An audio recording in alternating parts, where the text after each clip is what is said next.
beleza? Bom, gente, vamos começar agora, literalmente, a olhar o rim por dentro. Vamos entrar no rim e ver as estruturas que estão lá dentro, né? Isso tudo para se aproximar do quê? Da fisiologia. Então, ainda falando de anatomia, depois de ver todo o sistema urinário e falar um pouquinho a respeito de cada estrutura, agora a gente vai falar das estruturas internas do principal órgão do sistema, que é o órgão que vai produzir o material que dá nome ao próprio sistema, que é a urina, né? Então vamos entender um pouquinho como é lá dentro? Quer dizer, antes de ver dentro, vamos só falar de uma região muito importante do rim, que eu já comentei em vídeos anteriores, mas vale a pena a gente pontuar bem aqui para ficar bem claro. Então é o seguinte, a gente vai ter o suprimento sanguíneo arterial, ou seja, o sangue arterial, entrando nos rins através da artéria renal. Então a artéria renal é uma ramificação da artéria aorta abdominal. Essa artéria vai entrar no rim, levando esse sangue, e esse sangue que chega por essa artéria é que vai ser trabalhado, vamos dizer assim, vai passar por um processo de filtração, a gente vai ver, e que vai formar depois a urina. Então, a partir do sangue que chega pela artéria renal, que a gente vai ter a formação da urina. Se a gente tiver uma redução do fluxo sanguíneo por essa artéria, isso vai levar a uma menor produção de urina. Então, vocês estão entendendo? Então, a matéria-prima que leva à formação da urina é o sangue. E esse sangue, ele vai entrar dentro dessa fábrica de urina, que é o rim, através da artéria renal. E, claro, ela vai se ramificar em várias outras e a gente vai ver como é que é isso, tá? A gente vai ver essas ramificações, esse trajeto todinho que o sangue faz até chegar nas unidades formadoras de urina, que são os néfrons.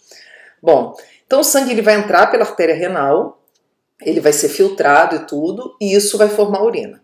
O que não for compor a urina vai sair do rim através de uma veia, a veia renal, tá?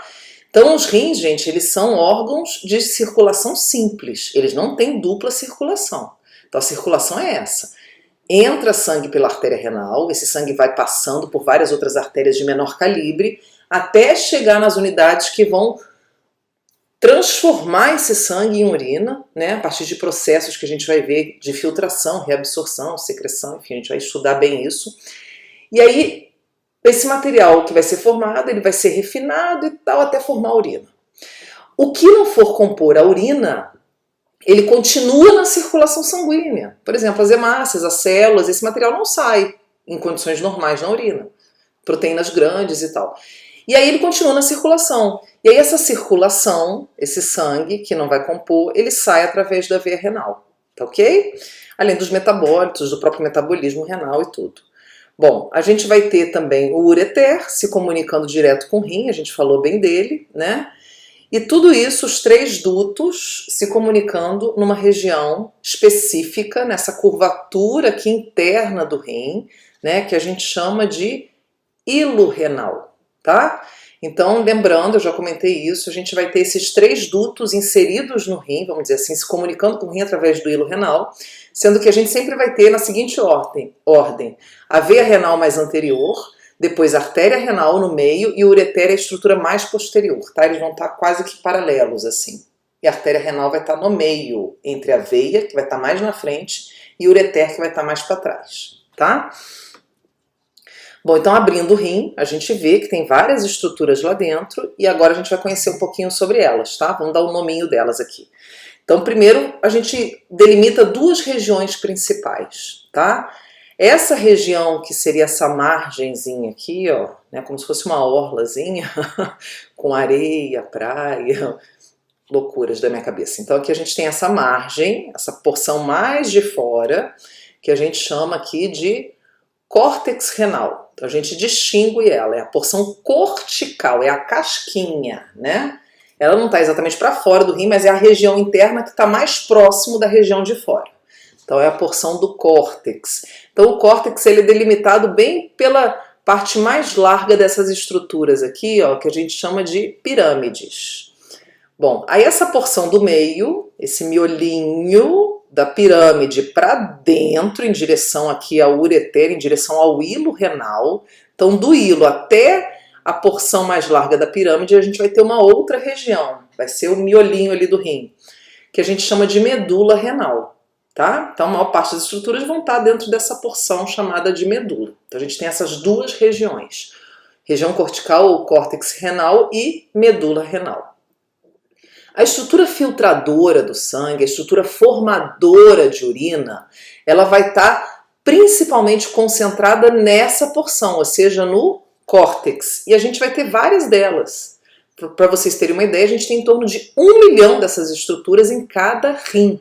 Então é muita coisa, né? Com a idade a gente tende a ir diminuindo isso e o indivíduo tende a desenvolver perda de função renal, ou seja, insuficiência renal por redução dessas estruturas. Então essa estrutura linda, maravilhosa, que a gente vai estudar ela em detalhes, porque a fisiologia renal está toda em volta dela, né? Envolve essa estrutura, a gente chama de néfron. Tá? Então o néfron é a unidade funcional renal. A gente vai estudar muito sobre ele. Quando a gente diz que a pessoa está com insuficiência renal, significa que ela está com menos néfrons. Ela perdeu néfrons por alguma razão.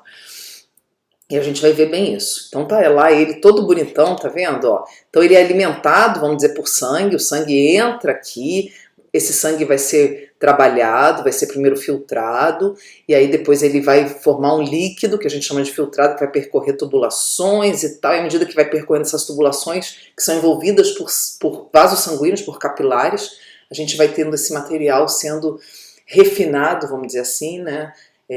Tem meio que uma fiscalização para ver o que realmente vai ficar na urina e o que fica no corpo. Então a gente vai ter depois esse material percorrendo túbulos e passando por esse ducto aqui, que é o ducto que compõe as pirâmides. Então vamos entender um pouquinho mais desse maior, para depois entender como que acontece todo esse funcionamento aqui nessa estrutura, tá? Isso vai ser mais para frente um pouquinho. Então a gente está fazendo um reconhecimento inicial. Então a gente vai ter essas estruturas, ó, cercando uma, tá vendo aqui, esse pontilhadozinho, ó, que a gente chama de pirâmide renal, como eu já comentei com vocês, tá? Então a gente vai ter aí as pirâmides renais que equivalem ao lobo renal, elas representam um lobo renal. Semelhante ao que a gente tem no pulmão, os lobos pulmonares, a gente tem os lobos renais. O que são os lobos renais? São as pirâmides renais. Cada pirâmide é um lobo, tá? Então a gente vai ter aí em torno de 18 a 20 pirâmides em cada rim, tá? Mais ou menos, tem uma variação. Então a gente vai ter isso, esses são os nossos lobos renais. Bom, entre uma pirâmide e outra, tá vendo? Tem um espacinho entre elas, né? Quanto mais jovem o indivíduo, mais fácil de visualizar esse espaço em exames de imagem. Quanto mais velho, mais essas pirâmides vão se aproximando, esse espaço ele tende a ser menor. A gente chama esse espaço entre os lobos ou entre as pirâmides de coluna renal, tá? Então é a coluna renal aqui. Vamos lá, as regiões. Bom, aqui já começando as estruturas que se comunicam com quem? Com o ureter. Quer dizer, antes de falar nela, só uma questão importante que eu lembrei agora. Na coluna renal, gente, a gente vai ter células que desempenham funções que a gente às vezes nem imagina que o rim tem. Então aí a gente tem célula que produz hormônio responsável por amadurecer, por favorecer o amadurecimento de hemácias, pela maturação de hemácia, que é a eritropoetina, que é um hormônio que é produzido por células que estão nessa região de coluna renal, e que esse hormônio é liberado, cai no sangue, vai para a medula óssea e incentiva a medula óssea a produzir mais hemácia. Então isso é uma função renal, tá? Então eu sempre falo, então se o indivíduo perde um rim, ele não só tende a ter uma redução no volume urinário, como também ele pode ter, por exemplo, anemia. Ele tem uma tendência maior a ter anemias, porque ele vai ter menos hormônio que leva à maturação, que incentiva, que estimula a maturação de hemácias. A gente tem aí também células que produzem o precursor da vitamina D, que é importante para a fixação do cálcio dos ossos. Quer dizer, a gente tem outras células que fazem gliconeogênese, né? Então vai ser importante para a questão do equilíbrio glicêmico no corpo. Então a gente tem outras células que desempenham outras funções que não estão associadas à produção da urina, tá? E essas células outras, elas estão aqui nessa região de coluna renal, tá? Porque a pirâmide toda está envolvida no processo de formação de urina. Então entre as pirâmides a gente vai ter essas funções, vamos dizer assim, acessórias, funções extras.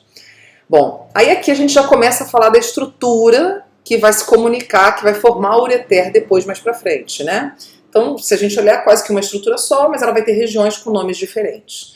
Então, a primeira é chamada de cálice menor. Então, vamos dar uma atenção especial para essa estrutura. Nesse desenho não dá para ver muito claro, mas o cálice menor, a gente vai ter um cálice para cada pirâmide. Então, se eu tenho 18 pirâmides, eu vou ter 18 cálices menores, tá? Então, a pirâmide, vamos ver como é que é isso. O cálice menor, ele vai ter uma região de ápice mais larga e ele afunila assim. Então, é como se fosse um cálice, né?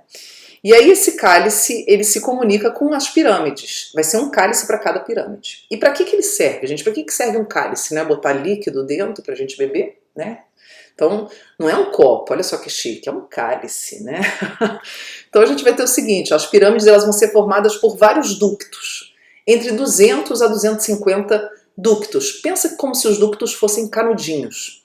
E esses canudinhos, que a gente chama de ducto coletor, eles vão estar aqui se comunicando com a boca do cálice, com a parte bem de cima do cálice.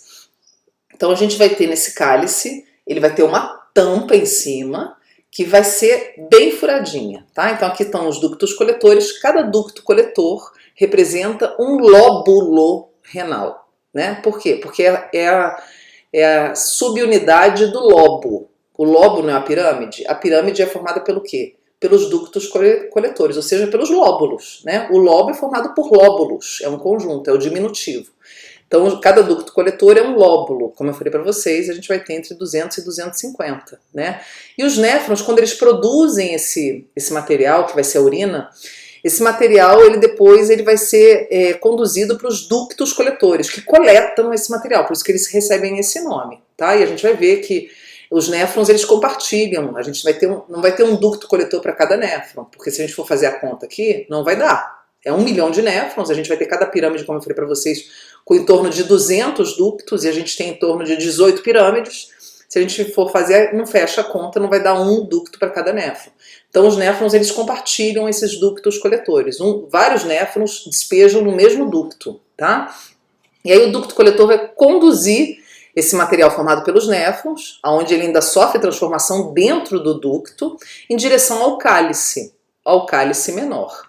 Então essa porção aqui mais larga do copo, ou melhor dizendo, do cálice, porque o troço é chique, né? Ela é mais larga. Ela tem uma boca, né? Ele vai ter uma boca mais larga, como eu falei para vocês. E a gente chama ele de papila renal, porque é uma região mais saliente, tá? Então ela se projeta mais. E aí é chamada papila renal, essa porção superior do cálice menor. E aí nessa tampa, então se a gente olhar de cima, onde estão inseridos os ductos, aqui por cima, ó, a gente vai ver que é assim, ó. Ele é cheia de buraquinhos, que a gente chama de crivos, né? Ou orifícios, melhor falando. Mas academicamente os crivos, que são os orifícios, vão estar aqui nessa região. Então é uma membrana cheia de orifíciozinhos, de buraquinhos, que a gente chama de área crivosa. O que acontece? Os ductos coletores vão se comunicar justamente com esses crivos ou orifícios ou buraquinhos, que é mais feinho, mas para vocês entenderem. Então a gente vai ter o canudinho se comunicando com um crivozinho desse aqui, com um buraquinho. Sabe aqueles copos de lanchonete, né? McDonald's? A gente não tem um copo, ele não tem uma tampa em cima, não tem um buraco no meio por onde passa o canudo? Então, é parecido com aquilo, só que aqui é uma tampa cheia de buracos e cada buraco com um canudinho. Só que o canudinho ele não atravessa o copo, ele fica na beirada ali do buraquinho, ele só se comunica com o buraquinho, ele não entra aqui. E aí ele vai despejando essa urina toda aqui dentro, tá? Então, por enquanto esse material passa pelo ducto, a gente chama de filtrado, porque ele ainda é transformado, a gente vai ver muitas coisas acontecem aqui. Mas aí quando ele chega aqui no cálice, ele não é mais transformado, então a gente passa a chamar de urina. Portanto, o cálice menor, ele compõe a primeira via urinária. Antes não tem via urinária, porque ainda não, a gente não chama de urina, a gente chama de filtrado. Porque é um material que ainda está em transformação, tá? Então aqui a gente vai ter a urina atingindo o interior do cálice menor. Porque nesse desenho não está ilustrando bem os cálices, um cálice para cada pirâmide, né? Ele está meio estranho esse desenho, mas a gente vai ver outros que mostram melhor isso aí. Aí os cálices menores, eles se comunicam, estão vendo aqui, ó, aqui tem um e aqui tem outro. Eles vão se comunicar com uma região em comum, que a gente chama de cálice maior, tá? Então aqui tem um cálice maior, aqui vai ter outro. E aí depois os cálices maiores, eles vão reunindo esse material. Então pensa, a urina vai escoando pelo cálice menor, aí ela cai no cálice maior e tudo todo o material, toda a urina produzida no rim vai se reunir na pelve renal, tá? E aí a gente vai ter essa estrutura toda fechada, pensa lá dentro do rim, um grande saco por onde essa urina vai passando, né? Separado dos vasos sanguíneos, aqui parece que está tudo junto, que o vaso está passando por dentro dessa estrutura, não, é por fora, então como se fosse um balãozão. E essa estrutura vai estar encaixada num espaço no rim que a gente chama de seio renal, tá? Então, como se fosse uma cavidadezinha que abriga toda essa estrutura de cálice menor, maior e pelve renal. A gente chama de seio renal esse espaço dilatado, né, onde se encaixa essa estrutura. E aí a pelve renal, ela desemboca, a gente já sabe, no ureter, né, que é a nossa estrutura de condução da urina. Então aqui, gente, para a gente fechar essa parte e falar um pouquinho mais das vias urinárias depois, em termos histológicos, para vocês visualizarem bem, olha que bonitinho aqui os cálicezinhos menores, estão vendo aqui? Né? Se reunindo num cálice maior, ó, tem um aqui, tá vendo? Tem outro aqui. Então os diversos menores se encontram no maior e o maior se encontra onde? Na pelve renal, que é essa porção mais dilatada, né, do ureter. Tudo isso vai formar o ureter depois. Aqui também a gente consegue ver bem, ó, a pelve renal. E aí depois a gente tem o ureter, né, a porção proximal, que está mais perto do rim, e a porção distal, que está mais perto da bexiga urinária. Bom, tá ok, gente? Então a gente vai ter essas estruturas compondo as vias urinárias. Então a gente pode ver que a gente tem vias urinárias intrarrenais, cálice menor, maior e pelve renal, e as vias urinárias extrarrenais, vamos dizer assim, que estão do lado de fora do rim, ureter, bexiga e uretra.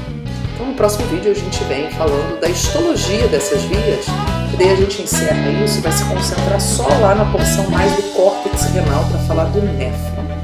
Então ok, gente? E das pirâmides e tal. Então a gente se vê.